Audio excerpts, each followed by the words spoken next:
Hi everyone, if you have been using the RedNOTE app and wondering on how to switch account or add another account in the RedNOTE app, in today's video, I'm going to show you how to switch account in the RedNOTE app. It is a very easy process, so let's dive right in. First of all, find the RedNOTE app on your home screen. Now open it.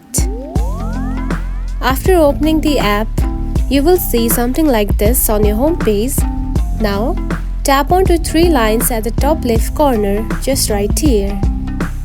Then here you can find the settings option, now tap on it.